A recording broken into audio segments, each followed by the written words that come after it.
Hello and welcome to Original Soundchat, where video game music is a work of art. On each episode, it's our goal to help you learn about 2 soundtracks from the world of games, as well as the people, stories, and critical tracks behind them. My name is DeVader.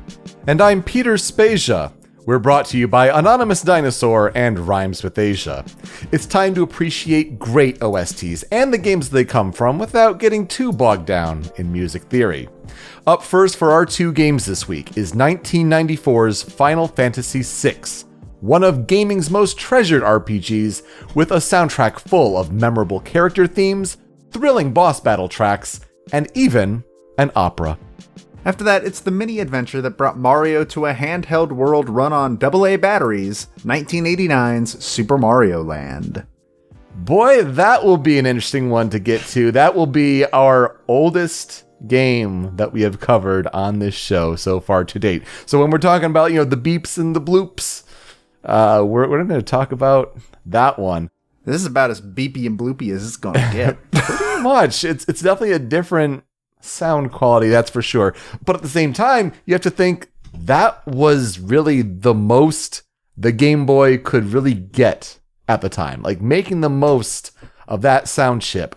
Just like, and here's our theme for the week, Final Fantasy VI really making the most of the Super Nintendo sound chip at the time. So it's making the most of technology this week. Oh, you also have the Final Fantasy XIV's Shadowbringers update this week launching. So wanted to talk about a Final Fantasy game in some sort of capacity, and didn't really want to wait until March to talk about, honestly, one of the best game composers of all time. So I think it would be fitting to talk about Final Fantasy VI this week. So let's start with that.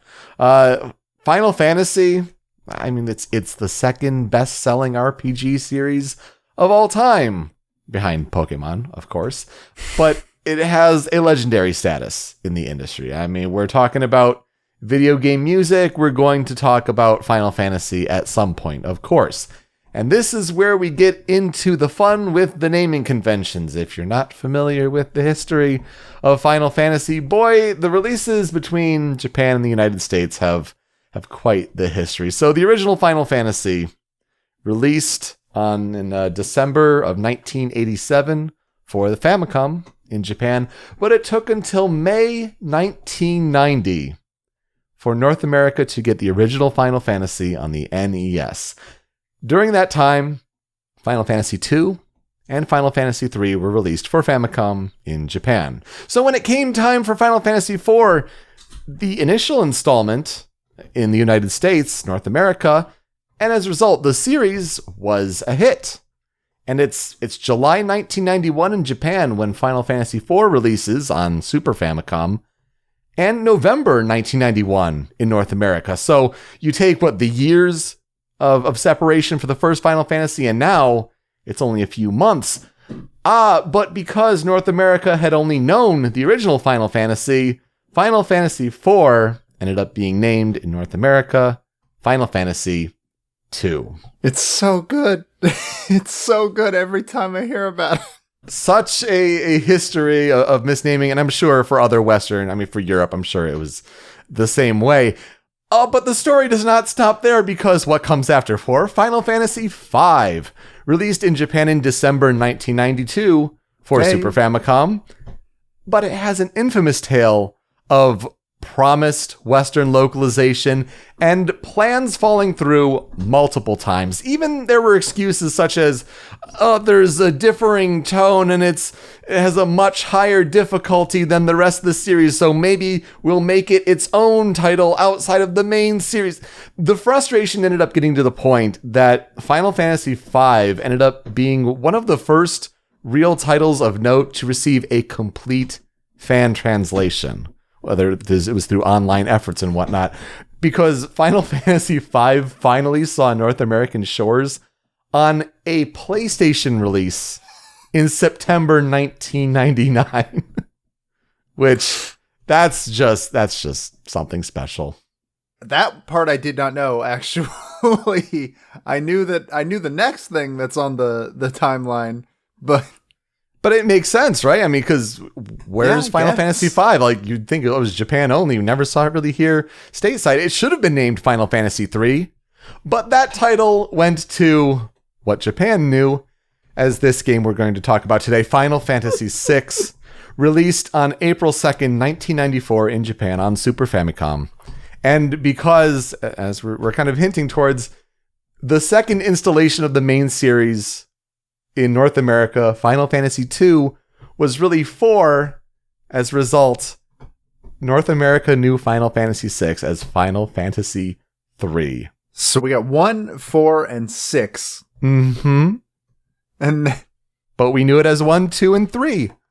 That's not confusing at all. I know you mentioned it later in the thing, but like, think of it. Then Final Fantasy VII comes out, and it's just straight up called Final Fantasy VII. Yeah, everywhere. Like, we're going to just blank slate it, just, wipe the board. We're starting at 7. Imagine being a fan, not knowing that, and like, wait, what? Did I just miss 3 games? What happened? What is this? It's really just absurd. So Final Fantasy III, the North American launch, was October 11th, 1994. Again, still same year, 1994. Of course, on Super Nintendo. And oddly enough, 6 was the first title that was not directed by series creator Hironobu Sakaguchi. So, Final Fantasy VI. As the game kind of got different releases, different ports, different versions in the future, more often than not, it was using the Final Fantasy VI name to represent that 1994 game. As you mentioned, 1997's Final Fantasy VII was the clean, the tabula rasa, if you will. But still, North American Nintendo kind of re-releases or ports would still refer to the game as Final Fantasy III because it was, again, famously, the last Final Fantasy on Nintendo hardware before it moved over to PlayStation on CD-ROM with Final Fantasy VII. The whole Nintendo, Sony, PlayStation, Panasonic, like all that history, like that's all part of it. But when it comes to 6, I mean, you had, Wii Virtual Console, you have even the SNES Classic in 2017, still referring to the game as Final Fantasy III, but in most places still, or properly, I would say, referred to as Final Fantasy VI. That seems like being a stickler for all the stupidest things. Like, yeah, okay, that release was called Final Fantasy III. No one calls it that. And it's just confusing. Because Nintendo still had it first. There are certainly different places where the game still came out. North America saw a PlayStation port of the game in 1999. A Game Boy Advance port, Final Fantasy VI Advance, in 2007. Let's have that sink in a little bit more. North America, Final Fantasy VI Advance, Game Boy Advance, 2007.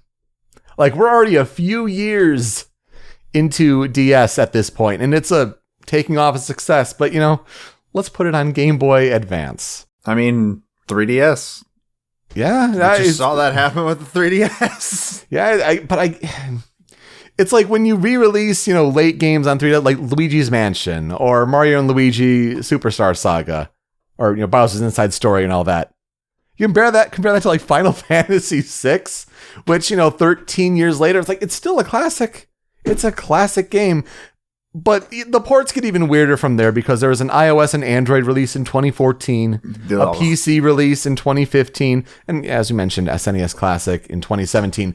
Those mobile and PC ports, they are infamously rounded and saccharine, sugar-coated with this graphical style that just looks awful, just doesn't hold up to the prime pixel art of the time. They did the same thing to Chrono Trigger, didn't they? But at least they fixed the Chrono Trigger PC release. Did they? I think they did. The font is still garbage, but I think the graphics were fixed. 6 still has this awful look to it on these mobile and PC ports. Yeah, if you've never seen it, listener, it's bad. It looks real bad. It looks like a cheap mobile game. Like, that's the thing. Like, it stains the classic. But even the PlayStation version is infamous for having horrid loading times. Even the PS3 version of that PS1 classic of the disc with like the anthology collection, it's like 5 and 6 came bundled in. Awful loading times. So in a way, like Super Nintendo is still probably the best way to play this game, even though like Game Boy Advance has some extra content a little bit. Like I've been told the GBA is the best place to play it if you can't do SNES. Right. I'd say either one of those two is probably the best way to play it, which is a shame because you'd think, update the game for modern times. I'd say this game, Final Fantasy VII Remake will be fantastic, if all things at E3 2019 are to be considered. But 6 is one that could do with a nice coat of paint. I agree with that. I think it should stay 2D, all things considered. Take that Octopath Traveler style. Oh yeah, that would work perfectly, actually. Make Final Fantasy VI in the Octopath Traveler style? Oh, I didn't even think of that. That's good. That's free, Square. You can have that. So, when it comes to the development of the game, Final Fantasy VI was developed and published by Square, and naturally this was before the big merger with Enix. If you want to know and do not know what this game is, it's honestly one of the seminal 16-bit JRPGs and comes with all the staples that go with it. A top-down view of the world. It's an engaging narrative with town exploration, talking to NPCs. There are random enemy battles in the overworld that you battle for experience points through turn-based combat. You level up. There are boss battles. It's the whole shebang in that sense. The basics of the plot involve there's a steampunk-like fantasy world, and players are introduced to Tara Branford. She is on an imperial mission to seize what is known as an Esper, and this is essentially a magical being. This Esper happens to be encased in ice. After confronting this Esper, a violent reaction occurs, and Tara awakens from unconsciousness to discover that the Gestalt Empire has been using a slave crown to control her thoughts and actions. So unfortunately, all Tara can remember is her name and that she can use magic freely, which is a big deal because magic in this world is a powerful and limited resource, and it's the reason why the Empire are going after these Espers, to control and experiment and use this powerful magic for themselves. Aha! But the rebellion group that is forming, called the Returners, has discovered Tara, who can use this magic, and they hope that she is the key to turning the tide as they look to overthrow the Gestalt Empire. So the Returners are looking to overthrow Emperor Gestalt and his general and court mage, Kefka Palazzo. This is the point where, Joe, I'll ask you, what are your experiences with Final Fantasy VI, and do you agree that it's important to talk about this game, certainly before we talk about Final Fantasy VII, say, in a March release for a remake? I don't know what you're talking about. That release isn't real because neither is that game. I have not played Final Fantasy VI, but I did watch a long play of it a long time ago because a certain OC Remix album had come out, and I wanted the context behind the soundtrack, so I watched it. I've never beaten a Final Fantasy game. Started multiple. In fact, just yesterday at time of recording, I started Final Fantasy X alongside a friend. And I will be, this year, hopefully beating my first Final Fantasy game when we do 7 for Masterpieces. But outside of that, closest I've come is I've watched the entirety of Final Fantasy VI. Okay. I think I've put in about 30 hours, like 25 to 30 hours, and I played the PlayStation version on PS3, so those loading times are real, y'all. It's a rough time. I do not recommend it. So you've only played like 15 hours of game and like 15 hours of loading? Yeah, something like that. I did get to the World of Ruin. I don't know why I stopped. I was struggling. So I watched the rest of it. It's one of those ones where it's like, I feel like with a sped up version of the Super Nintendo version, or at least playing it on an SNES Classic, it's a game I'd like to revisit because there's a whole lot I like about it, but I also kind of struggle with earlier Final Fantasies. I mean, the only Final Fantasy game I've beaten is 15. It shows you what a scrub I am, right? So what am I doing talking about this? Hey, I haven't even beaten that one, so you got that over me. But this is a special game, certainly. And when we're talking about game music and game composers, I think it's only fair and right to start here. Sure, we can eventually touch on Final Fantasy VII on a future episode, but it would not be doing our listeners justice if we waited for that long to talk about the composer. I agree that this is like the best Final Fantasy soundtrack too. Like especially among the older ones. Like, don't get me wrong, I love 7's soundtrack. 8's soundtrack is amazing. 9's is great. I'm not super familiar with 11, but 10 has a fantastic soundtrack. 12, I sort of know it's all right, I guess. 6 is just special though. Yeah. And I think it's really that, the Super Nintendo sound chip, and as we said at the top, making the most of it. Being the last Final Fantasy game on the SNES has its advantages, being that now we know how the hardware works. You always see that with every single console, and that the first ones are playing it a little safe, because we don't know what this is going to do. How this is going to go. Like, look at the difference between, I keep taking it to other Final Fantasies, but look at the difference between Final Fantasy 7 and Final Fantasy 9. Yeah, it's amazing. And you can hear that in the music too. Like, if you listen to the difference between even this and 5, there's a difference to it. Absolutely. Yeah, the technology really progressed. But as far as other development notes about the game, the active time battle system returns from its introduction in Final Fantasy IV, or 2 if you're from the States, where in battle there's a bar that fills up for each character, and when the bar is full, the character can take an action. Now, this bar's speed is based on a character's stats. It can be sped up, slowed down, or halted due to in-battle effects.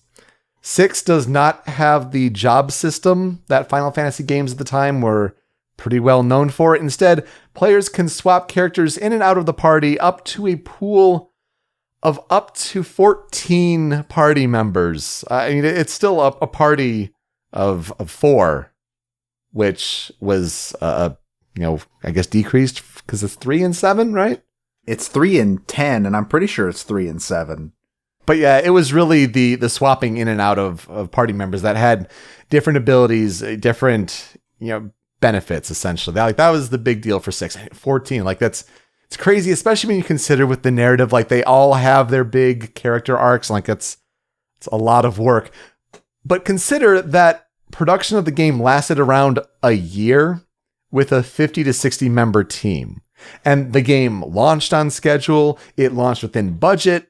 Unfortunately, not without the strain of significant crunch. And apparently Square didn't really have any tools or software at the time to aid programmers in detecting errors.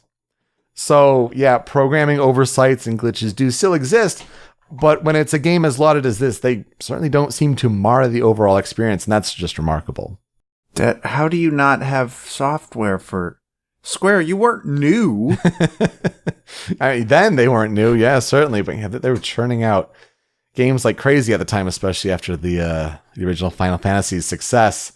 And you had a lot of, I guess, all-stars really that are now known quantities to this day working on the game. I mean, Yoshitaka Amano returned as the character designer with his very distinguishable art style. When it came to character ideas and arcs, it was really a collaborative effort for the team, I learned. So different characters were in a way assigned to different people on the development team, and kind of just made it this team effort overall. So Terra and Locke were planned by producer Hironobu Sakaguchi, Celis and Gao by director Yoshinori Kitase, Edgar and Sabin by field graphic designer Kaori Tanaka, and Shadow and Setzer were conceived by graphic designer Tetsuya Nomura, which probably may suggest why Setzer makes an appearance in Kingdom Hearts 2, I believe, as the only Final Fantasy VI character to make an appearance in all of Kingdom Hearts. So unfortunately, and he sucks in Kingdom Hearts 2, despite being a cool character in 6, and I don't know how they pulled that off, but they sure did. It's just a weird appearance in the Kingdom Hearts series, but knowing that Nomura had a hand in Setzer, that kind of makes sense. But this collaborative effort was really done in the hopes that every character could be seen as the protagonist. And a lot of people point to like, oh, well, Terra's the protagonist in 6. And I guess that's mostly true, but like some people point to Locke, some people like Sella, some people really like Cyan a whole lot. So in certain aspects, I think they did a really good job with kind of highlighting their main goal of growing the Final Fantasy characters of the time from mere simple ciphers for fighting into characters with substance that evoked complex feelings in the player. So I think it was a really smart way of doing all that. It made these characters memorable if you played the game. Yes, I would agree with that. I didn't think about that, where I generally consider Terra to be the main character, but I don't think there's any wrong answer. Yeah, it just makes for a stronger narrative overall. The development struggles kind of continued, or at least the big crunch of the schedule, when research suggested that the game's English translator, Ted Woolsey, was granted just 30 days to translate the entire game. 1,300 pages of text, 30 days. That's too... It's a bit crazy. Oh, boy. The first draft was apparently also about 3 to 4 times larger than it needed to be to still fit on the cartridge. And yeah, certainly there were plenty of changes to get around, pop culture references, or Nintendo had limitations on things. But I found it interesting that localization also changed some names. Highlights from the original included Tina as Terra, Mash became Sabin, and Cayenne became Cyan. What did Toriyama name these characters? Cayenne? I don't know. Overall, Final Fantasy VI is a classic, and so I don't feel bad spoiling certain elements of this game. I mean, I don't even think like it's a game that can be spoiled per se. It's almost 30 years old. And so I'm not going to feel bad in telling you that like this is really a game about moments. And I'm sure everyone who's played it may have like their small favorite moments of different character arcs and things like that. But when you talk about the big overarching moments, when it's the intro, the poisoning of Doma, the Phantom Train, the opera, Terra's past, the world of ruin, gathering the party, the final battle with Kefka. Like these are just moments that are just so big and important for this game. As one can suggest and understand, this game has been reviewed very highly with all versions. All versions of the game kind of average on the low 90s of score averages. It's a legendary game, one of the best RPGs of all time, or at least one of the most seminal titles. Honestly, it's on par with 1994's Chrono Trigger. Like, same year, also from Square. Like, best Super Nintendo RPGs for sure. It's between those two. And a lot of people point to those as, like, big inspirations for JRPGs. It's even up there with, a Super Metroid, The Legend of Zelda, Link to the Past, Super Mario World, Mega Man X. Like, the best games on the console for sure. And yeah, RPGs have really grown and evolved in quality since 1994, but Final Fantasy VI really set a standard to aspire to, especially from that 16-bit era. I mean, in particular, look at its narrative, its character development, all of the arcs that are involved. It's really still to be commended to this day, and especially its soundtrack. It's just a special game. So here's the thing. I have played Chrono Trigger. I haven't played this one. Likewise, I have beaten Chrono Trigger and only got like most of the way through this one. Yeah, I've beaten Chrono Trigger, and despite having, I think, tried both games, I have to give it to Chrono Trigger personally. But at the same time, like, if any game is going to be a close second, this is the one. Sure. Yeah, absolutely. And when we look at like the sales of the game, apparently as of March 31st, 2003, the game shipped 3.48 million copies worldwide, which is kind of odd. And it just shows like games were at a different time. Like it hadn't exploded to these big audiences that we see today. 2.62 of those 3.48 million copies were shipped in Japan. Yeah, only 860,000 abroad. But yet it's this huge title, and especially in the history of the Final Fantasy series. I would say, yeah, obviously 7 was when Final Fantasy really reached mass appeal. And so, yeah, those party members are icons, especially when we see in Final Fantasy 7 Remake. And everyone loves to see, Tifa be brought back. But for those that cared before, and I can only imagine going back and, being in the 90s and playing Final Fantasy 6, Final Fantasy 3, whatever you want to call it, but remembering characters like Terra, Locke, Celis, Edgar, Sabin, Cyan, Shadow, Setzer, like there's still 6 more after that, but like they're just as memorable to those that care. You want to talk about legacy? The opera sequence is still one of the most iconic memories, certainly in a Super Nintendo game, much less, gaming as a whole. And then of course there's that popular fan argument that exists regarding who's the better villain, Kefka or Sephiroth. Here's a hint. Kefka was actually successful in his plan.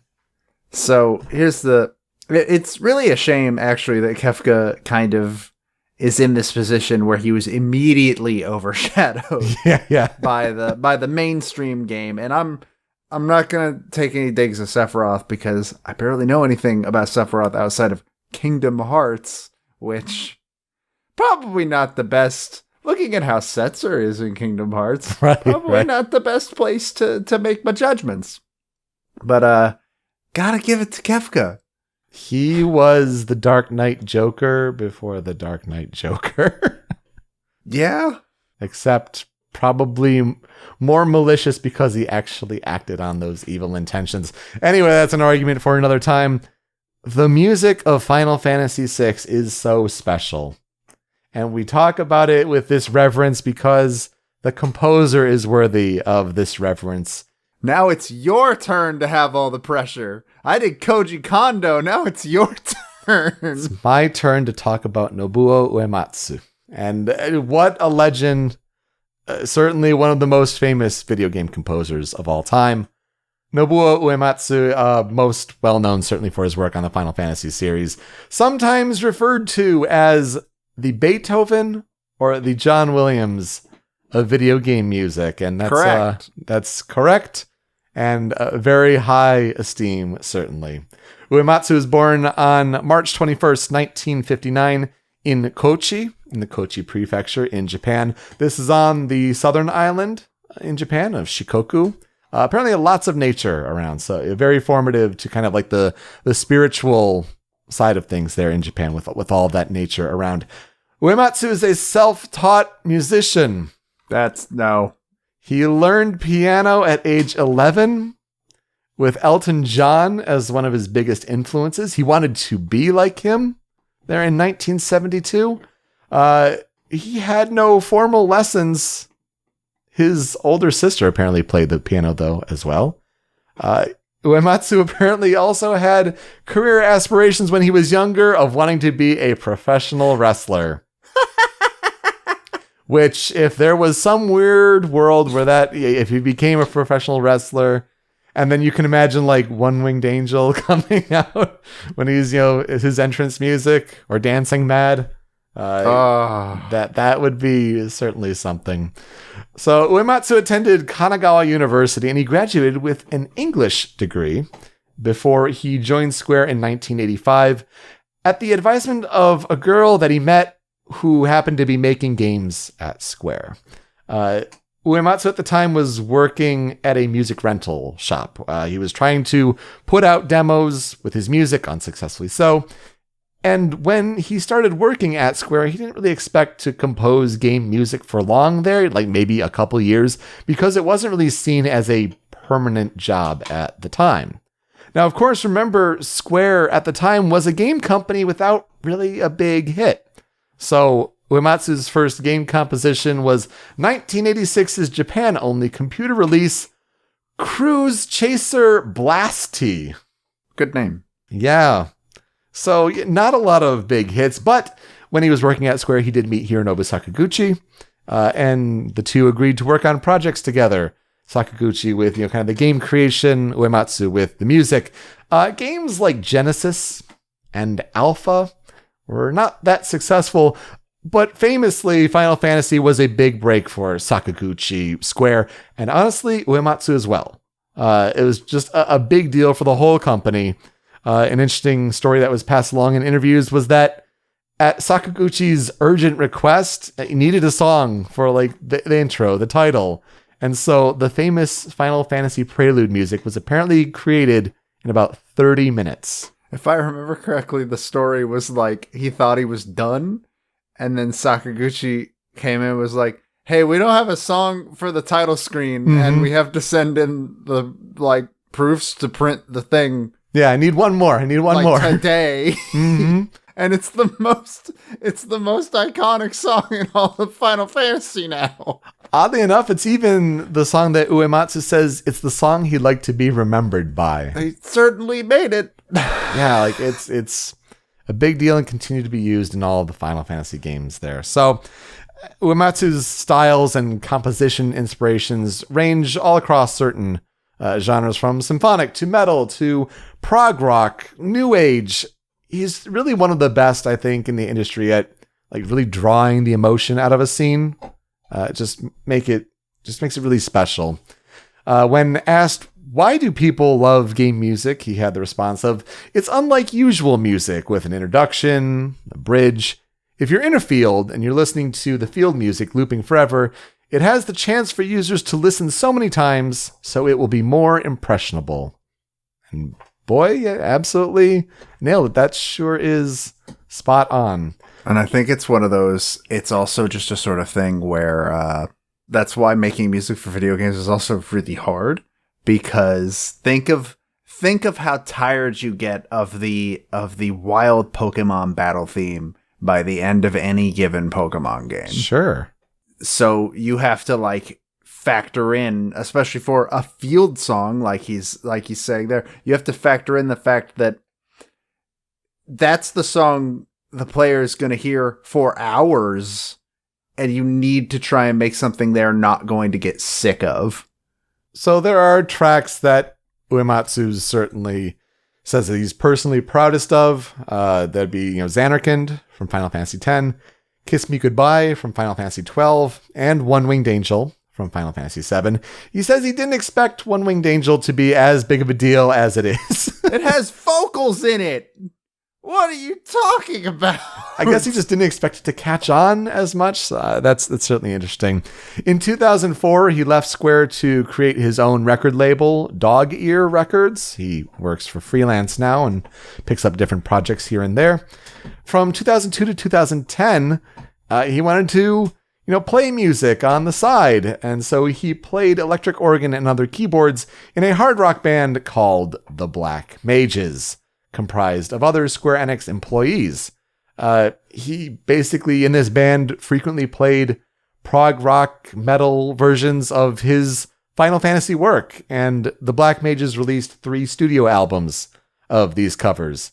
After that, Uematsu helped found the Earthbound Papas as a spiritual successor to the Black Mages in 2011. Black Mages, just fantastic Final Fantasy music covers, and yeah, probably because you have Uematsu kind of driving the performance there. See, I'd heard the name the Black Mages. I didn't know that he was actually in the Black Mages, so that makes a lot more sense now. I didn't really either until a couple months before this, to be honest. Every time I hear the name Earthbound Papas, though, I don't think Uematsu. I'm like, isn't that E-Toys band? No. Yeah, No, not Mother. Uematsu currently lives in Tokyo with his wife and college sweetheart Reiko, along with their beagle Pao. His hobbies include watching professional wrestling, making and drinking beer, and bicycling. He says, as far as when getting inspiration, especially these days, he says, rather than getting inspiration from listening to other music, I get inspiration while I'm walking my dog. He really is an old man. So Uematsu's discography, the main games that he's kind of led on, I mean, Final Fantasy 1 through 10. Like, that's the big one, but of course there are other ones. Blue Dragon, Lost Odyssey, Fantasy Life. Remember that game for 3DS? I played it. There's Grand Blue Fantasy, and he is back for Final Fantasy VII Remake, and boy, those covers and new recreations, they're hot. Just the little bit we heard of Let the Battles Begin. Oh, that it's good. And I need it in my veins. They're awesome. Of course, he's supported on Final Fantasy 11 and 14. He helped complete Chrono Trigger's soundtrack. Apparently, Yasunori Mitsuda came across some medical issues at the end of that game, so he helped finish the Chrono Trigger soundtrack. There's Oceanhorn, Monster of the Uncharted Seas, and he is on the long-in development Project Phoenix team with Kevin Penkin, who we'll talk about on a future episode. And most famously for Super Smash Bros., he composed the main theme for Super Smash Bros. Brawl. Don't y'all worry. I'll bring 14 one of these days. It's coming. One of these days. That's also got a history to it, my goodness. But little bits about Final Fantasy VI's soundtrack, historical development. 6 was really the first game that Uematsu felt like he could fully experiment on, thanks to technology advancements at the time. He certainly made use of leitmotif. Like, that's super important in this game. And for the little that we can delve into music theory, leitmotif is really defined as, quote, a recurrent theme throughout a musical or literary composition associated with a particular person, idea, or situation. So each character has their own theme on this soundtrack, and they're introduced in other tracks in certain ways. So, for example, Celis's theme. Part of her theme is the famous opera aria, and don't worry, we'll get to that opera in the Critical 5. Don't you worry, because I'd argue that the opera is arguably one of this game's biggest accomplishments for, like, games as an art form encapsulated in a certain moment. Yes, Final Fantasy VII has Aerith's death. Oh gosh, sorry, spoilers. You spoiled this upcoming game for me. I know, what a gosh darn shame. But Final Fantasy VI though has the opera. It's those moments that like help elevate games to like more than what they may seem. It's a really cool section that you would not expect to see in a SNES game. And honestly, it's just one of those things where I imagine that was brought up and somebody in the office said, "What? You want to do what?" But more on that in the Critical 5. Before we get there, though, Uematsu kind of recalls and says, quote, I still remember when, during the launch party for Final Fantasy VI, the notoriously unforgiving Mr. Sakaguchi gave a speech, said, thanks to every one of you. We have created the best game in the world. No, the universe. Thank you. I cried. There were tears on my face. Those tears made me realize just how much I had invested myself in the project.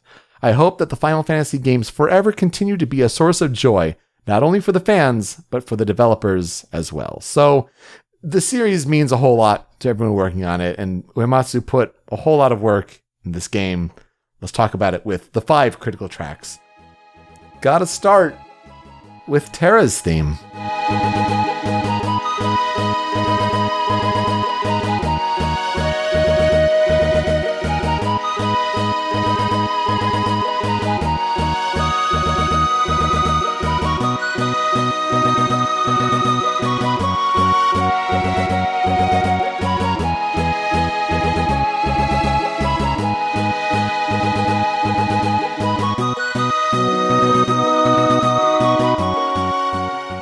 So this is the overworld theme to the world of balance.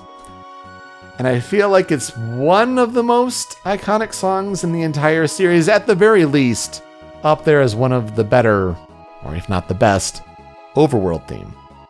And it's odd that it just kind of goes down to like, oh, this is this character's theme. But it's just the one that you think it's a march over, with flutes going over it. Just this beat going to it. You kind of hate to have a wild battle interrupt it. I mean, I hate to have a wild battle interrupt anything. Right, to right. be fair. But it's just one of these overworld themes that it's very memorable, very iconic to this game. Had to be here. I would agree that it's probably among the most iconic in the series.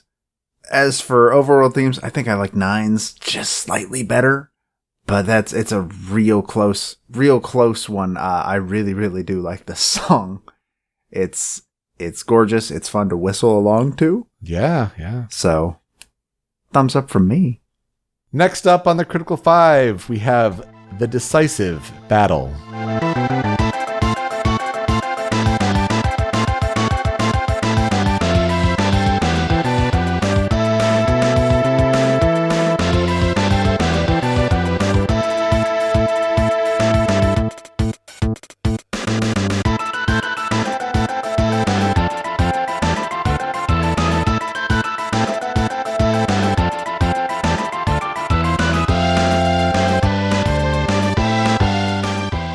So, yeah, it's boss battle time. And I feel like this helps set the standard of, like, this is what a normal boss battle tune should be like in a JRPG. And just the way it progresses throughout the song, it's perfect music for suplexing a train. Yeah! It's what needs to be done if you're having Sabin in your party and you're fighting that phantom train.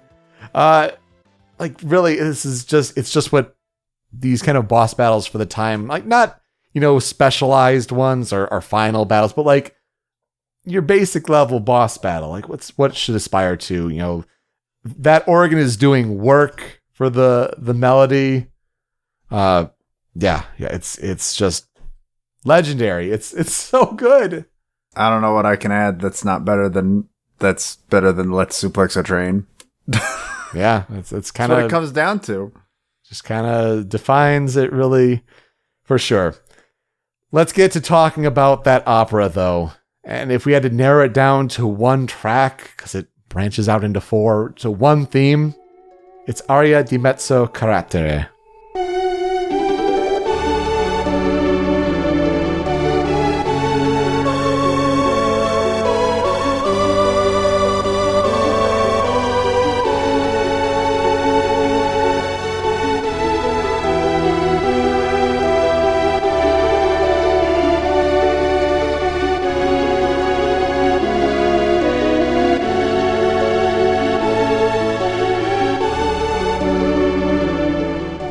So, when it comes to Aria di Mezzo Carattere, obviously there's Overture, there's Wedding Waltz, Duel. These are amazing too. I mean, the whole sequence is just fantastic. It's iconic. Like we said, who even thinks about putting an opera in a SNES game? Like, I genuinely believe, like, we read that interview, or at least a little bit of that interview with Nomura and Yoko Shimomura a few months ago. That was about how Nomura wanted to do a musical in a game today, and Yoko Shimomura told him, "Over my dead body, you will." And I want to say there had to have been some very similar reaction, but from like the people, not from Uematsu, but maybe from other people on the team, who were like, "You want to do what, though?" Yeah. Yeah, it comes out of nowhere, really. And just think about the vocal effects on that sound chip. I mean, yeah, it doesn't sound like words and lyrics and all that, but for the time in 1994, simply remarkable. Limitations of the cartridge size really prevented the use of an actual voice track. And this is something that wouldn't be overcome for at least a few more years. So it's why One Winged Angel was such a big deal. Right. Yeah, absolutely. If they could have done something like that in 1994, certainly they would have, but they couldn't. And they still pulled this off. As far as its place in the story, you have Celis, who is a former Imperial general. She impersonates the role of Maria, because she looks a lot like this actress, apparently, in this opera called Maria and Draco, because a local airship owner named Setzer plans to kidnap and marry Maria, but the returners, this rebel group, they need an airship. And so in this opera, you have the formerly cold-hearted Celis must sing about love while she is wrestling with these feelings that she has for Locke. And it's this big moment, and I know he keeps singing the praises, but it's remarkable what they pulled off for the time and all of the emotion and meaning behind it in the narrative. It's fantastic. Agreed. We go back to another overworld theme here for number 4 on the Critical 5, and it's Searching for Friends.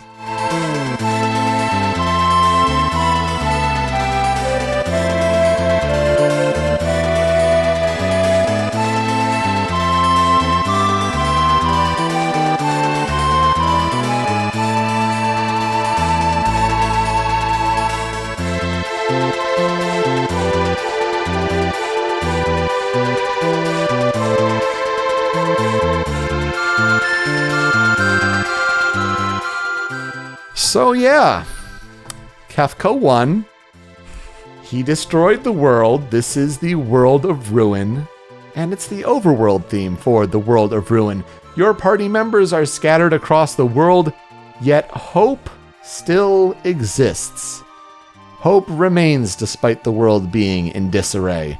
And yet you have this second overworld piece, and when games generally have 2 overworld themes like this, it's like, okay, one's clearly inferior to the other, but these are both so good, so memorable. I mean, the bass line really makes this piece. You combine it with that pan flute melody. But yeah, this one really holds its own. I'd still say, yeah, the first one is better, is more iconic, more people know it. But you get to this part of the game and it's like, oh, this is a banger too. To be honest, if they were switched, I think we'd be having the opposite conversation right now. I think a lot of the reason why more people know Terra than know this song is because this song takes place 30 or 40 hours into the game. Yeah. And the other is one of the first songs you hear. Sure. And I'd agree with that. They're very close to, if not on the same level. But it's one that certainly had to be mentioned here, I think, among the 5. A 5-pack of songs here for Final Fantasy VI would not be complete, of course, without Dancing Mad.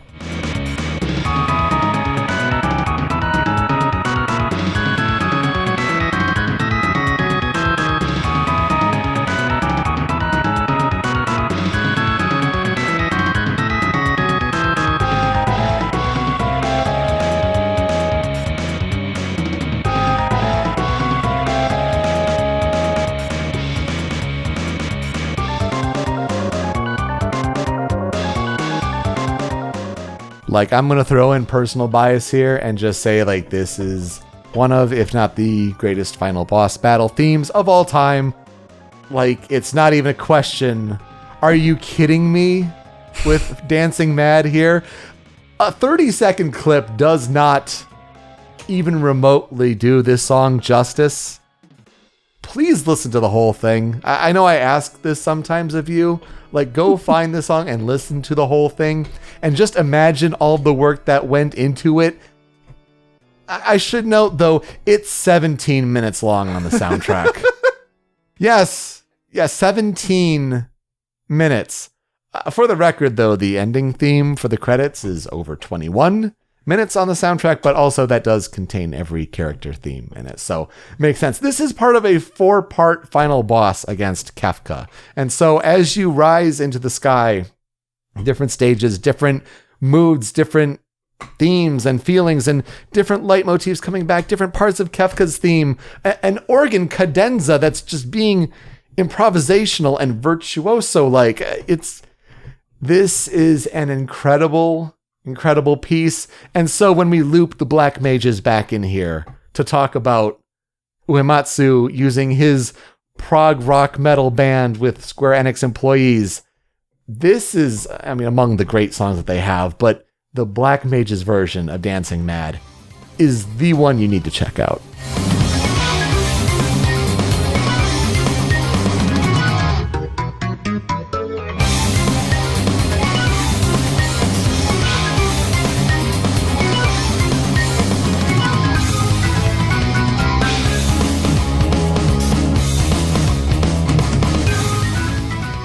I've never actually heard the Black Mages version of Dancing Mad, which is oh my god, shame. No. Oh, after we're done here, I'm going to implore that you do. It's clearly the best version of the song with updated instruments. But again, just think, it's a 16-bit game in 1994, and you're putting this epic song as your final boss. Holy cow. Like, yeah, people sing One Winged Angel's praises. Give me Dancing Mad every day.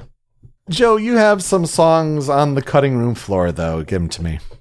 Well, my first one on the cutting room floor is Coin of Fate.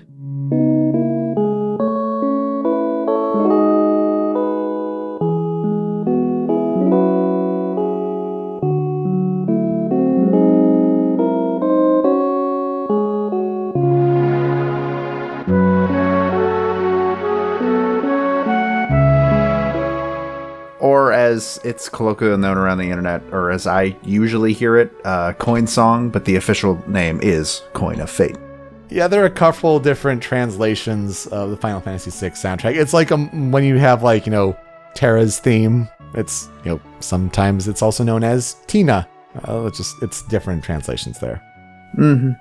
And I love this piece. It's just this gorgeous, melancholy thing that it just really leaves an impression on you when you hear it. I believe Dan Avadan of the Game Grumps also holds this up as his favorite video game song of all time. So it's really, really pretty piece. Yeah, it's really representative of Edgar and Sabin's relationship, and it's like the kind of duo there. Really, really cool. And after that, my other song is The Veldt.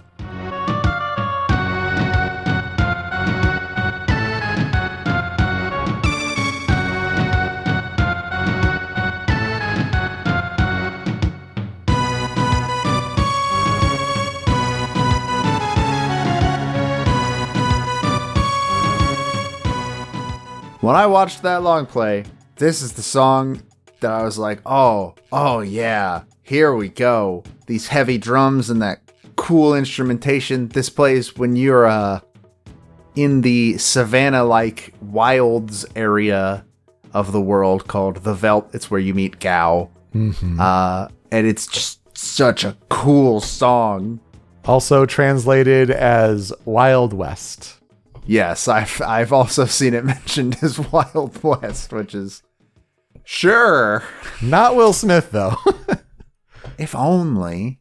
So for mine, I would be remiss if I did not mention Battle.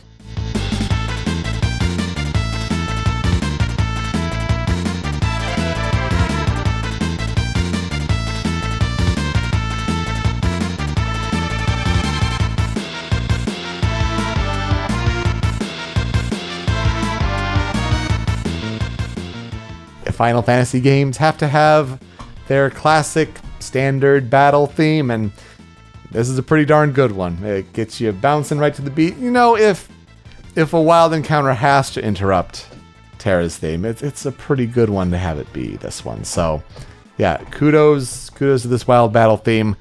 I think this is the last one until 9 that uses the bass line. The da-na-na-na-na-na-na-na-na-na-na-na. I don't think 7 or 8 do. Yeah, that sounds about right, yeah. And then I think 9's the last one entirely. yeah, it's a good way to start it off. 10, I'd say 10 standard battles also really up there. That's such a good one. But I also need to mention Kefka.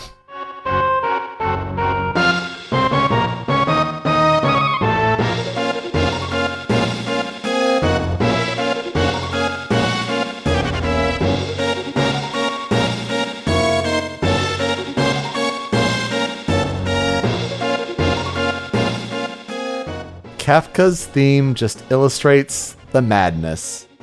And if you've played the game, you can't hear it without thinking the just that crushed down iconic laugh. It's all part of the legend of this game. One of the most iconic video game sound effects that has ever existed. Yes, absolutely. And it shows up in other Final Fantasy games too. Mm-hmm. There are little Easter eggs where you can hear like Kefka's laugh. Yeah. It's really cool. It's just the theme that goes along with it too. It just, again, it illustrates the madness. It's so good. What will I never forget about this game? It's certainly one that I do have to get back to try again, probably on a better platform of choice. PlayStation was not the best. It's certainly one where it's like Chrono Trigger also had a PlayStation version, but like I actually listened to everyone. My dog is causing a scene. Don't mind me. I listened to everyone when it's like, play the DS version of Chrono Trigger. It's like, oh, okay, I'll do that. And obviously that was a great idea. Probably should not have played the PlayStation version of Final Fantasy VI. But it is moments like opera. It's songs like Dancing Mad. It's all like those moments I mentioned before. And it's just a special, special game. I would agree with that. I'm hoping one day to play it. We actually had a friend, Max, who was a very, very big fan of this game. This was his favorite Final Fantasy. This might have been among his favorite games. I'm not 100% on that one. Unfortunately, that friend is no longer with us. But I think of him whenever I think of Final Fantasy VI. Mm-hmm. So it's while I have never played it myself, it is a game I hold very dear to my heart. That is for sure. So when it comes to the transition, we like to highlight a fan cover, a YouTube OC remix cover of music from the game's soundtrack. There's no other option here. We have to go with arguably one of the greatest video game covers ever made. Oh, there's no arguably about it. It is certainly my favorite, but like if I had to try to put an objective best on a subjective art form of music, from the OC Remix Kickstarted album called Balance and Ruin. It's an album of 74 tracks and 74 artists. There is a song that is basically taking the opera of Maria and Draco and giving it the Bohemian Rhapsody treatment. Turning it into a Queen-like rock opera with vocals by Tommy Pedrini and composed with music by one Jake Kaufman. I give you The Impresario. Again, please listen to the whole thing. Please enjoy. It is the greatest. We'll be right back.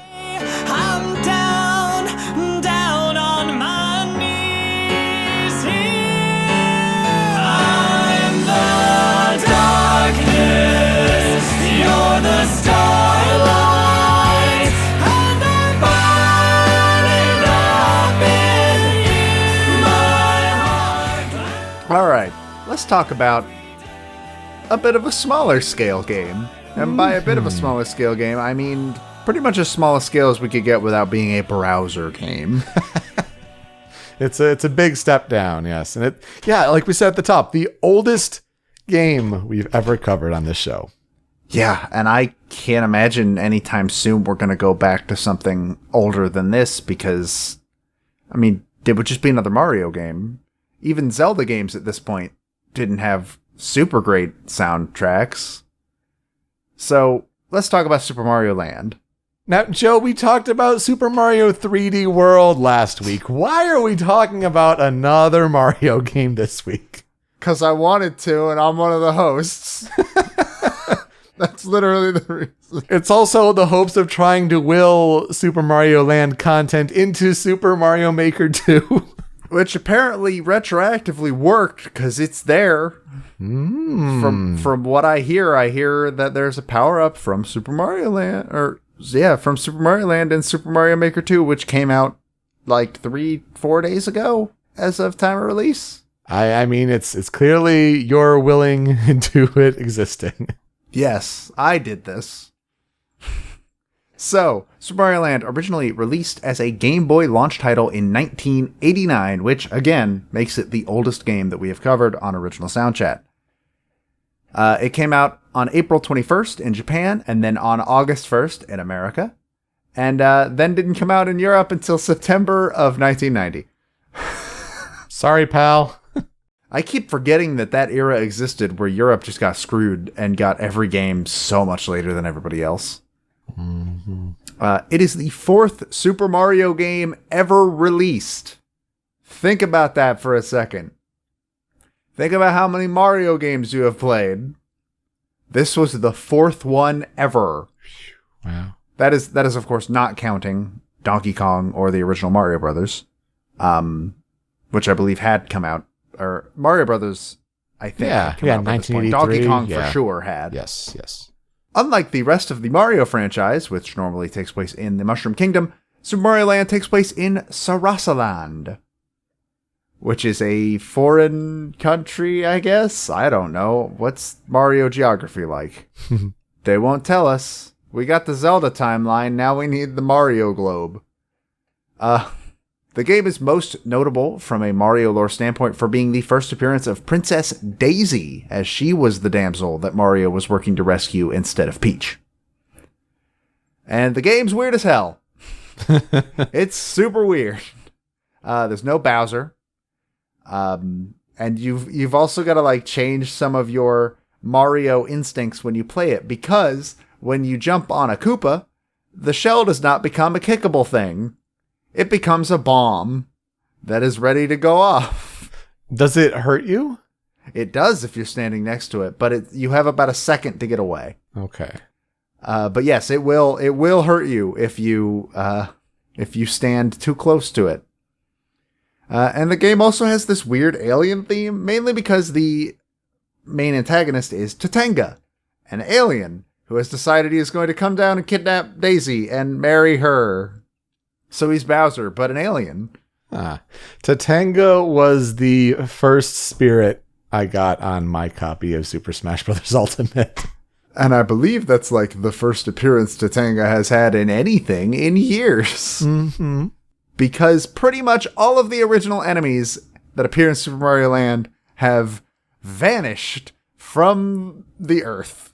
There is, barely anything came back from Mario Land. Daisy's basically it. Including, I played Super Mario Land very recently. Have you ever played the game? I should have asked that earlier. No, I have never played Super Mario Land. I certainly know of things like Daisy and Sarasaland and Tatanga, but yeah, looking at it, it's just I struggle, going back to 2D platformers. It's not a thing I played in my youth. And unless you have a nostalgia for this game, I'm not sure why you would go back and play it. Well, I played it because of Smash Pieces. Sure. This was our game chosen to represent Daisy, because what else were we gonna pick? This was it. Mm-hmm. This is the only mainline Mario game in which Daisy has ever appeared. She has basically been sequestered off into spin-offs since then, which we'll get into how that happened later on. But when I played it, there were these buff moe enemies that were just moe heads with big buff arms and tiny little stub legs, and they walk with this 2-frame walk animation. It was the goofiest thing I've ever seen in my entire life, and I want them back in the series immediately. Oh, like the Maui Easter Island heads? Yep. Yeah, okay. Uh-huh. They're so stupid looking. I love them so much. I described them on Smash Pieces as my buff moe boys, and I want them back. Bring them back. Put them in Mario Maker. That's the next step. That's the next thing I want to see somebody unlock. But none of them have come back, basically. Even the Goombas are weird. They're Goombos instead of Goombas. That is real. I looked it up. It's stupid, but it's kind of the same with the Galoombas in Mario World, where they're just the more round Goombas. Ah, yes. There's a bunch of other weird stuff too, even outside of the enemies, like instead of fireballs, Mario throws super balls, which are in Mario Maker 2. Hey! Yay. We did it! We did it. I've been told that it is the unlock for beating the story, but I haven't played Mario Maker 2. Probably won't for a long time, so I can't personally confirm that. But you did it, Joe. I did it. It was me. And I guess Matt helped, sort of. There are also side-scrolling shooter levels, which also never came back in any Mario game ever. There are 2 of them, and the final boss is also a side-scrolling shooter. This game is weird. With the upcoming release of the Game Boy, the reason this game got made is because then CEO of the company, Hiroshi Yamauchi, had decided that he wanted a Mario game to helm the handheld's launch, because in his mind, fun games sell consoles, and he was right. And in his opinion, Mario was the most fun franchise they had, and he was also the mascot of the company now. So who better to throw on your new experimental handheld system than Mario? So the project was handed to Gunpei Yokoi, who is also the man who just happened to have designed the Game Boy. In fact, most of the people on this team had something to do with the development of the Game Boy itself, which is probably why they were chosen to make this game. Including, as the director, was Satoru Okada, who was the main engineer behind the Game Boy, and had also worked with Yokoi in the past on games like Metroid and Kid Icarus. So, all in all, the team behind Super Mario Land was made up of 8 people, which is a bit of a downgrade from the 50 and 60 people we just talked about making Final Fantasy VI. Certainly, yep. Not a single one of them had ever worked on a Mario game, which is why it's really weird. It does explain a lot. But the other reason why it's really weird is because famously, Shigeru Miyamoto was really, really hands-off with Mario Land's development. So again, it was really weird, because this was the first time that had ever been the case. As they did not have any experience developing for the Game Boy, because this was the first game in development for the Game Boy. They didn't have anything to look at, or anything to use as a reference. A lot like how we talked about, there was another game we talked about that was the Kid Icarus Uprising. Oh, yeah. They didn't know the limitations of the system. And in fact, in Kid Icarus's case, they didn't even have dev kits for the damn thing yet. I assume they had dev kits for the Game Boy if they were the people making the Game Boy, but I don't know. But for this reason, the game is extremely conservative in its design because they didn't know what limits it was going to have. So it's extremely short. Like, this game has 12 levels. You can beat Super Mario Land in less than an hour. Well, maybe I do need to try it that damn. It's extremely short. I believe it took me an hour and a half to get from beginning to end. And it's also really easy, actually. Like, surprisingly so. And in my opinion, a lot of that had to do with the battery life. The game got flack for being super short and not very hard, and I think that's kind of unfair. It got flack. It didn't get flack at the time of release, I guess I should specify. It got flack by people looking back at it retroactively. Oh, yeah, that's not fair. And I don't think that's fair because it was designed that way on a handheld that, for all they knew, it was going to have, like, 2 hours of battery life. Mm-hmm. And look, let me take you back, kids, to a day before. You know how, like, you have your Switch and you're playing it, and then it says, oh, switch to low battery. And so you just sort of put it into sleep mode and then put it in the charger and then come back and then it's got battery again. That wasn't a thing back then. We had to actually put AA batteries in Game Boys. And if you say what are AA batteries, just stop. Just get us off this train. I mean, to be fair, what do you own now that uses AA batteries? Remotes. That's all I can think of. Remotes and this wireless mouse sitting on my desk. That's it. Like even game controllers have stopped taking batteries, the wireless ones. But there was no sleep mode, and we had to replace the batteries ourselves. So the game had to be able to be finished in a very reasonable amount of time because Super Mario Land also can't save. There's no internal battery. I want to say the internal batteries for saving were actually legitimately developed for Pokemon specifically. Probably, yeah. I don't have anything to back that up, but I'm pretty sure that was the case. And Pokemon was not a thing yet. Man, there was a time when Pokemon wasn't a thing. That just occurred to me. It would still be, in Japan, 7 years. In the United States, 9 years. It's still a long time. Yeah, oh boy. So, to be honest, while it is not the best Mario game, and I can't really imagine that I would go back to play it again, the fact that it's actually pretty good, despite all those limitations, and the fact that it was made by a team of people who had never made a Mario game before, is really actually super impressive and should be considered a victory. Look, I get it. Old games kind of suck. I've played Ice Climber and Kid Icarus. I know how bad it can get. But this is not that. Mario Land is actually a pretty good game, all things considered. I had a good time with it. It's very short, and it's well worth your time if you just find yourself with an hour to kill and you want to play a Mario game. Very specific circumstances, but you never know. So, originally, Mario Land was actually meant to be the pack-in for the Game Boy.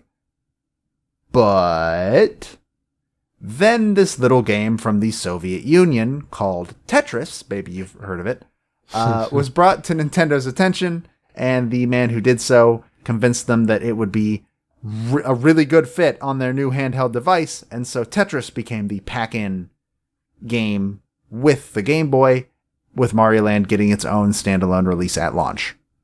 So Tetris kind of ate its lunch, but not really, because the game still did really well, because you know what else did extremely well? The Game Boy. Mm-hmm. The Game Boy was a massive success, especially years later with the release of a certain game franchise featuring a yellow mouse, which I'm sure turned the Game Boy into one of the hottest commodities ever, if it wasn't already. And Super Mario Land was a success on its own. It spawned 2 sequels and a spin-off series because people really liked it. The first sequel, Super Mario Land 2: 6 Golden Coins, is the most popular of the 3 games as far as I can tell, and it also, much like the first game introduced Daisy, Mario Land 2 introduced Wario as the main antagonist of the game. Bad Mario. Who then would go on to star in the wonderfully named Wario Land Super Mario Land 3. Perfect. Which would then spin off into its own Wario Land series of games. I have played Mario Land 1, and I have played Wario Land Super Mario Land 3, the worst named title I've ever seen on a Game Boy. Turns out that's not a new thing. Nintendo has always been bad at naming things. Wario Land isn't very good. I don't recommend it. I like Wario Land 4. That one's good on Game Boy Advance. I'm told 2, 3, and 4 are extremely good. Wario Land 1 is not. And it's a miracle that those other 3 games happened. But yeah, other people do certainly sing the praises of Super Mario Land 2. That's for sure. Mm-hmm. And of course, Daisy herself would disappear from games for a while. Her only appearance after Mario Land would be in 1991, in which she is in NES Open Tournament Golf, serving as Luigi's caddy. But then in 2000, Camelot was developing Mario Tennis for the Nintendo 64 and realized that Peach needed a doubles partner. And so they reached into the abyss and they pulled Daisy on out, and she has been a mainstay in Mario spin-offs ever since. In fact, she even appears as a playable character in Super Smash Bros. Ultimate. She made it. She sure did. Which, I find that really fascinating because, like, they could have just made a new character. Sure. They did with Waluigi. And I'm glad they didn't because Daisy is great and she deserved to not just vanish into obscurity forever. It's kind of a lot like Pauline, where Pauline finally got her moment back in the spotlight with Odyssey. It was kind of like that, but with spinoffs and not waiting as long. So the music of Super Mario Land is, frankly, incredible for the system that it's on. And that music was done by one Hirokazu Tanaka, or as he is more well known, Hip Tanaka. Hip Tanaka was born on December 13th, 1957 in Kyoto, Japan. I think that might also make him the oldest composer, though I don't know that for sure. Close, maybe, yeah. I can't think of anybody that was born before the late 50s, but I'm probably completely wrong on that. His mother was a school teacher who made him take piano lessons, and because of this, he began to pay serious attention to music in elementary school. The first band he ever started was in middle school, and boy, you're going to love this. It was a Beatles and Elton John cover band. There you go. There's the connection. Yeah, Uematsu also born a couple years later, 1959. So yeah, close. Interesting. Tanaka's still older. So I think Tanaka might be the oldest one, unless we cover the guy from Dragon Quest, which I'd rather not.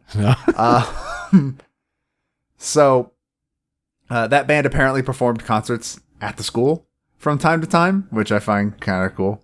I guess that's just a thing that happens in Japan, because I've even seen animes where that happens. Weird concept. Schools here would never do that. No. He loved/loves reggae more than anything. That's 2 weeks in a row reggae has come up, by the way. Came up last week with Yakuza 0. Now here we are again. Reggae is apparently big in Japan with older Japanese people. In his teens, he joined a band called The Shampoos, or I guess at some point it was also called the Roots Rockers, which is a much better name, but also The Shampoos is pretty good. It's pretty good. And they actually gained quite a local following, playing gigs in Tokyo a few times a year, and they even opened for a Jamaican duo called Sly and Robbie on a few occasions.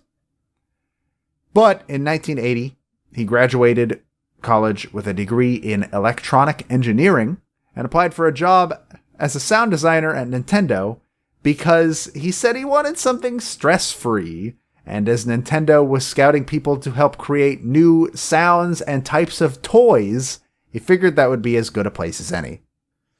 Well, I don't know about stress-free. Well, see, surprisingly, we'll get to that. The first game he worked on was called Space Firebird, never heard of it, where he actually developed a sound chip that could play particular sound effects. Right after that, he would move on to work on Donkey Kong, where he created the jumping and footstep sound effects for Mario. God, talk about iconic. Yeah, wow. And while the usual thing to do in games at the time was to just repeat the same sound effect over and over, Tanaka took it a step further and created subtle variations of each sound so that it would get less tiring for the player to listen to, which is something that a lot of sound effects designers now do. He also, I found this kind of funny, he also wanted to put a voice sample in the game, or like something that sounded like a synthesized voice, over Pauline shouting, "Help me!" But Hiroshi Yamauchi's daughter stopped him from doing so, saying that the sample did not actually sound like it was saying, "Help me," or I would assume, "Tasukete" in Japanese. Yeah. I mean... Not even Yamauchi himself. Not even Miyamoto. I mean, yeah, in 1994, we had, attempts at singing on a Super Nintendo sound chip. I mean, yeah, for NES, Game Boy. Yeah, it's just... He was just thinking in the future. He was one step ahead. Yeah, no, but a bold thinking. I mean, from that to the subtle variations of sound. I mean, yeah, great thinking. That's not even it.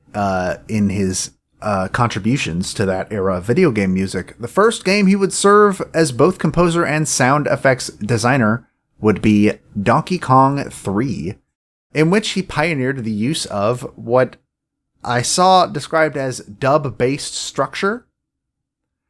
Now, I don't fully understand what the hell that means, but from what I got, it just meant that he pioneered the whole thing where he would record a version of the song with the melody and then a separate version with just the drum and bass, so that when a sound effect played, it didn't have to completely cut the music out entirely. Yeah, because you only had so many tracks to work with at the time. Mm-hmm. So if you go back and play old games, you'll notice that sometimes when a sound effect plays, like when you get a coin in Super Mario Brothers, sound effects cut out, or the music cuts out for just the slight bit, because the sound chip actually legitimately cannot play both of those sounds at the same time. And so he found a way around that for the most part and said that nobody else was doing it. And apparently this concept came from bands that used tape delay to record their music. Yeah, that's fascinating. This goes back to when you said you didn't know if you'd call it stress-free. So it describes his time at Nintendo shortly after the release of the Famicom very, very fondly. Says that he would come in at 9 a.m. and sometimes stay until 2 or 3 a.m., not because they told him he had to, because he just wanted to. He thought it was fun. He had fun at his job, and so he didn't want to leave. And he says that while he was at Nintendo, he studied a lot about computers, and he loved the fact that everything at Nintendo was handmade. All the dev tools were made from the ground up in that building, and he loved it. Another funny story I found was that while working on the original Metroid, he said that other people in the office did not really like the fact that his soundtrack was really dark, had a bit of a dark atmosphere to it all the way through, because they're Nintendo. They want the games to be fun. But he had decided after watching the 1984 film Birdie, which I've never heard of, but apparently stars Nicolas Cage. I looked up the Wikipedia article. That was the only thing that jumped out to me. He wanted to make a game score that was dark until the very end. That is a quote from how he described what he wanted. Apparently, people at Nintendo didn't like that idea, but he was given complete creative freedom, which was another reason why he loved working there. And it totally worked. I mean, that is very fitting for the original Metroid. I think it probably defined the tone of Metroid going forward. Because that's just how Metroid's just sort of a darker, in general, franchise that Nintendo has. He talks about how Nintendo had strict rules about the amount of fun games had to have, but they never really worried too much about creating those games, and never actually had sales quotas to meet, which doesn't sound real. Yeah. But who am I to tell Hip Tanaka he's wrong about his own experiences? But I don't believe you, sir. Probably why he didn't feel as much pressure, because no stress. If we're just making it, we're just having fun, because this isn't a business. What are you talking about? At a certain point, he started noticing that new composers were coming in, not from electronic backgrounds where they got degrees in engineering and stuff, but from music schools. And I think, judging by how he describes that, I think that spooked him a little bit, because he says he considers, because of this, he considers Dr. Mario to be the first time he, quote, asserted his musical personality in a game. He was also involved with the design of the Game Boy, so again, pretty much everybody on that team had something to do with the development of the Game Boy itself. And he was one of the leads on the Game Boy camera. He was apparently also doing experiments to see if it would be possible to watch TV on a Game Boy. I'm going to assume that those didn't work out, not because the Game Boy doesn't have a way to watch TV, but because it was a Game Boy. But again, thinking forward to the future and seeing what's possible. I had the right idea. Mm-hmm. The man was ahead of his time. Or is ahead of his... I guess I don't know if he'd be ahead of his time now, but he was. Yeah. I don't In 1994, his old coworker Tsunekazu Ishihara, who he had previously worked on Earthbound with, convinced Tanaka to become a guest composer at his company Creatures Incorporated, where he would end up composing multiple songs for the Japanese version of the Pokemon anime. Boy, Ishihara, that's a name. He's head of Pokemon Company now. Like, that's big deal. As the popularity of his music in the anime grew, because apparently, like, people liked his music so much they were buying singles of it from the anime. And we didn't get that music, by the way. It should be noted. We didn't get Tanaka's music. Oh my god, my mind is blown. I'm on Bulbapedia right now. Big Pokemon Wikipedia. Looking at all these songs that Hip Tanaka did for the Pokemon anime is blowing my mind right now. Mm-hmm. Yeah, like all of these OPs, all of these songs in there. Some people may remember Meowth's Party, Nyasunopati. That's Hip Tanaka. Are you kidding me? Type wild. Hip Tanaka. Holy cow. That's fantastic. So he apparently did great work for the anime. Yeah, he sure did. As the popularity was growing, Nintendo took notice and was not a fan. They apparently have a policy that says their employees are not allowed to work at other companies on the side. And so they told Tanaka, you gotta cut that out. You can't do that. But instead of stopping, Tanaka resigned from Nintendo and became a full-time employee at Creatures Incorporated. And then in 2001, became the president of Creatures Incorporated, which is where he still is. Wow. He also apparently regularly performs at Japanese dance clubs under the name Chip Tanaka because he believes that the name Hip Tanaka has too much connection to his tenure at Nintendo. So Nintendo kind of messed up on that. Did him dirty on that one. That was probably not the way they saw that going. And it's really a shame because after that point, he just didn't really do stuff anymore all that often. His discography is pretty much mostly NES games from Duck Hunt, Urban Champion, Balloon Fight, Wrecking Crew, Stack Up, Metroid, Kid Icarus, Dr. Mario, Famicom Wars. On the SNES, he did Earthbound. He did the original Mother on the NES too. I probably should have listed that with the NES games. And on the SNES, he also did Mario Paint alongside Kazumi Totaka. And then he just sort of stopped doing music. His most recent music work has been in Super Smash Bros. Brawl and Beyond, where he is responsible for some of the remixes. In Brawl, he did the remix of Donkey Kong, as well as the remix of the Squeak Squad theme from Kirby. In 3DS and Wii U, he did Chill version 2 from Dr. Mario, Pac-Man Club Mix, and Balloon Trip from Balloon Fight. And in Ultimate, he did Sand Ocean from F-Zero and Seascape from Splatoon. Nice.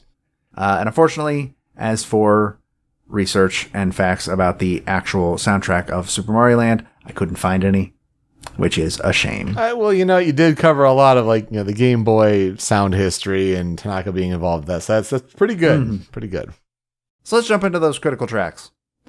The first of which is obvious choice. It's Birabuto Kingdom.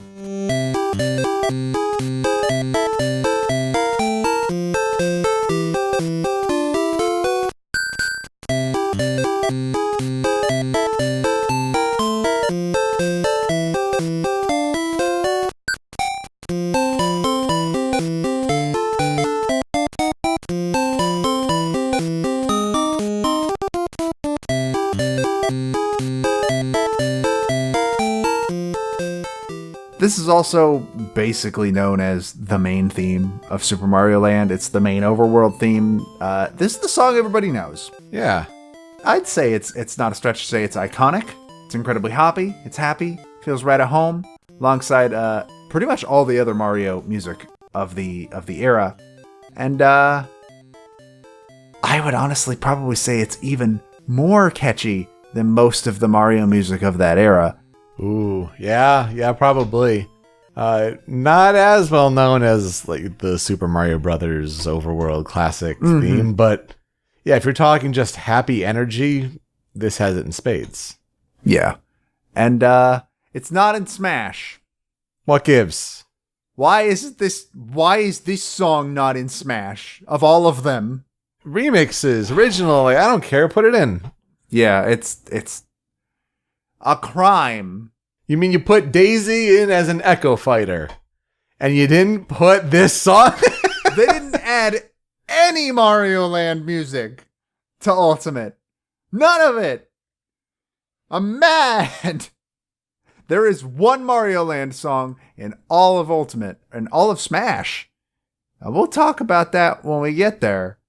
But before then, we gotta get to our second piece. Muda Kingdom.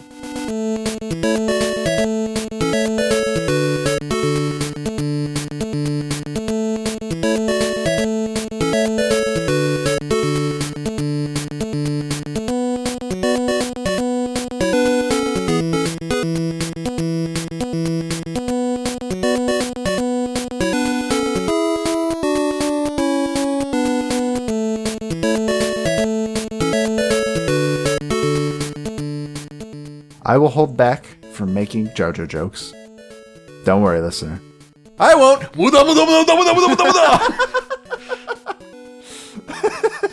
I think of that every time I see the But this song, unlike Dio, is incredibly fun. Yeah, I think it's the second song. Like if Birabuta was number one, it has to be here for number two. Definitely up there as another really catchy, really good earworm. Yeah, absolutely had to be here. Yeah, and it's the happy melody, it's the bouncy drum track. It just, I don't know, it makes you feel good. It makes you think of like, oh, you're playing a game and you could just let your worries float away. You don't gotta worry about any of that anymore. You're in Mario's land now. If Birabuto Kingdom is like a skip, this is a nice stroll. Yeah, that's a very good way of putting that, actually. I really like that. You're going to hear me use this word a lot when I describe this soundtrack. If there's one word that I can use to describe this whole soundtrack, it's bouncy. It's just very bouncy, and it's nice to listen to. After that, we have Marine Pop, Sky Pop.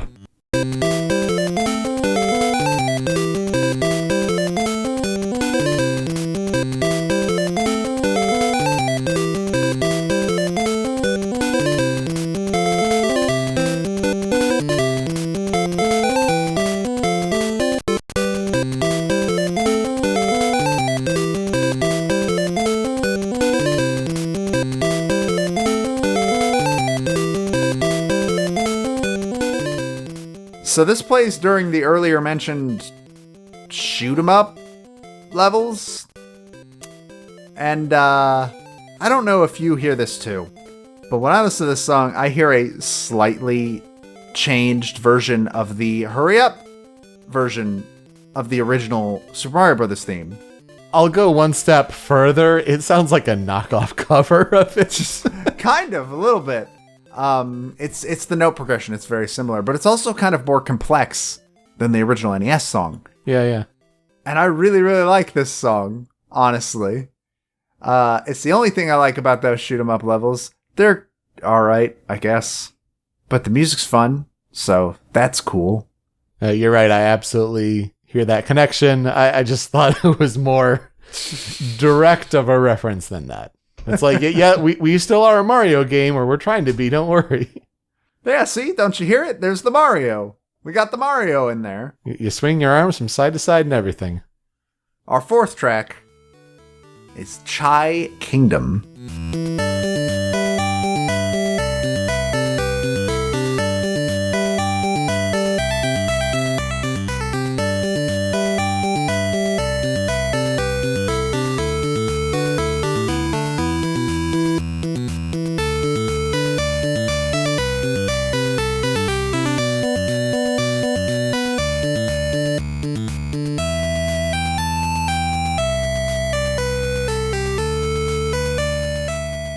How is this song not more well known? Because the other ones are better. The other Kingdom tracks are better. Fight me. I love this song so much. Do you get that it's in Asia? Do you get that from hearing this? There's a clip of my stream of Mario Land. So before I played the game, my roommate Ben had told me, "Yeah, you'll get to play the world that's just China." And I thought he was joking. Nope. And then I got to that world, and the first thing I heard was dun dun dun dun dun dun dun. And like a full second later, my facial expression changes, and I like pause the game. I'm just like, I thought Ben was kidding. Like, God damn, he was right. He was not. But I love this song. Dumb, kind of maybe problematic intro aside, I think this song is really, really cool. I will agree overall that while this is my favorite song in the game, I think the other two are better from a music standpoint, from a Mario music standpoint especially. But I love this song. And like I said, the world is based on China. The background is bamboo forest, and the enemies are Jiangxi hopping vampires. Those enemy types are always cool. Yeah, and so I really like this world, and that's just something that I could say about Super Mario Land, is that it's on a monochrome screen, and yet every single kingdom has its own distinct style to it. They all look completely different. They all have their own brand of enemies. It's really kind of impressive on a Game Boy. On a Game Boy launch title, no less. And lastly, number 5, we have end credits.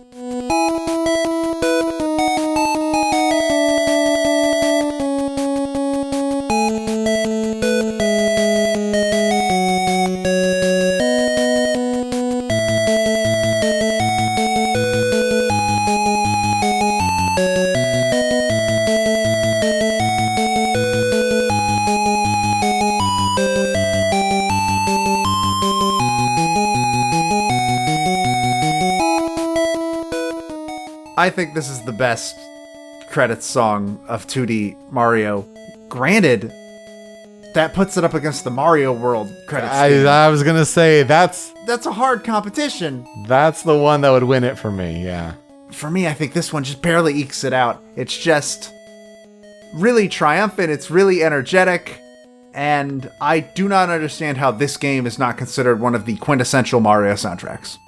It may be because it's anti-Game Boy bias or whatever. It's limited sounds because it was only what was available to work with. And yeah, Tanaka did a masterful job with all of these limitations in place. But yeah, when you compare it to like a Super Nintendo chip or even NES, which had a little more flexibility, yeah, I think, and maybe it's just the weirdness of what do people really consider a Mario game? Does it have to include Bowser to be a Mario game? So, like, yeah, I feel like those things kind of hinder it, but it's still certainly a soundtrack worth talking about and bringing up. So, yeah. I absolutely love this soundtrack. I'm still sad that it is not in Smash for the most part, like pretty much at all. And this song, I'd love to hear this song in Smash. I'd love to hear all 5 of these songs in Smash in some variation. Maybe not Marine Pop, Sky Pop. We basically already have that. But the other 4, I'd take it. I mean, why not a medley? Yeah, absolutely. Yeah, even a medley. I would take a medley at this point. But we don't even get that. So, in terms of the cutting room floor, you got one. Tell me of it. It's weird. It's a jingle, and it's just a really weird reason for it. But I'm going to throw out bonus game.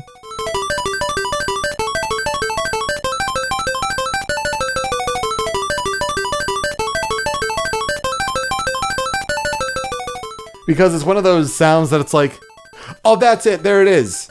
And, say what you will about the YouTube creator JonTron, but way back in his days when he made old top 10 videos, like the ones where Jock's head was still on the screen, like, there it is. That's the music. That's the jingle he used. It was one of those ones that's like, this is a short enough soundtrack that I just put it on and listened to it today. And when this one came up, I'm like, Oh, that. And I just wanted to mention it to give other people maybe that same sort of sense of satisfaction. Yeah, the unfortunate fact about this soundtrack is because it is on a Game Boy, it is a very short soundtrack. And this list, these 5, and then these 2 tracks on the cutting room floor, this is basically the whole thing. I think this is the first instance we've had of that. But my one on the cutting room floor, because it's the only one I didn't mention, Underground, Eastern Kingdom.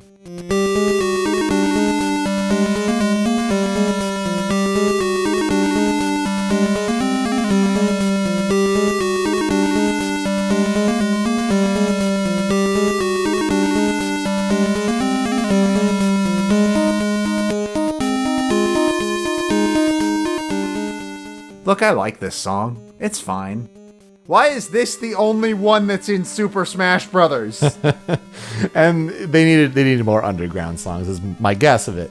But yeah, it's a really good Smash song. Like, they did a really good cover of it, and it just makes you think, like, if they could turn this into a great Smash song, what could they have done with the other songs? Yeah, there was so much potential here, and they chose the one with the least potential to be a great remix. And again, I'm not saying that this song is bad. I'm not. I like it. But the other 5, though, the critical 5 that I picked, just makes me sad. So what'll I never forget about Super Mario Land? First off, where are my buff Moai boys? I ask you again. Bring them back. But for real, it's the soundtrack. The soundtrack is unbelievably good, and I was honestly pleasantly surprised at how much I enjoyed this game. I am pleasantly surprised at how well it holds up. Is it perfect? No. Is it even among the best 2D Mario games? No. I believe we played Mario World literally right after this game for Smash Pieces, which is unfair to Mario Land. Yeah. But still, the fact that they worked through all this adversity and all these limitations, and they still made what I would consider a pretty good game. Yeah, you're making me want to play it, especially that short duration. I kind of like the idea of that. Yeah, if you're ever bored and in the mood for a Mario game, you can get through this one in an hour. And I honestly do recommend it. Do I recommend you go out of your way to play it? No, probably not. It's not that good, but it's pretty good. Yeah, I think that really sort of just emphasizes, 2 games that really, for their soundtracks, for their games, make the most of limitations at the time. I think that's a good kind of connecting thread. And whether it's Super Nintendo and putting an opera on there with vocal sound effects, or just the launch title for a Game Boy and all that's involved there, portable gaming at the time to make these catchy tunes. Thank you, Nobuo Uematsu. Thank you, Hirokazu Tanaka. Just great work. Absolutely. So that'll do it for this week on Original Soundchat. You can find me on Twitter at Pete Speakeasy. Joe is over at the Dobaga. The video version of the show is over on the Rhymes with Asia YouTube channel, also over at rhymeswithasia.com. But it's that podcast MP3 version you want over on Anonymous Dinosaur at anondino.squarespace.com. But find the podcast on your favorite podcast storefronts of choice, Apple Podcasts, Google Play. Take it with you on a run, at work, in the car, wherever you'd like to hear great conversations about video game soundtracks. Getting that Patreon still set up over at patreon.com/anondino. This one is potentially the first one that people are hearing a little bit early. Yeah, get on that $1 level. Might get you that unlisted link. Still working out the kinks of that, though. And then the Spotify playlist, search for Original Soundchat. We can't put the podcast on Spotify itself. They're really picky about fair use laws and whatnot, but we try to put as many songs that are available on Spotify on this playlist so you can have these songs with you wherever you go. Nintendo, they're a little tough with this, but Square, we got real lucky with this one. They just dumped all of Final Fantasy soundtracks like 3 weeks ago.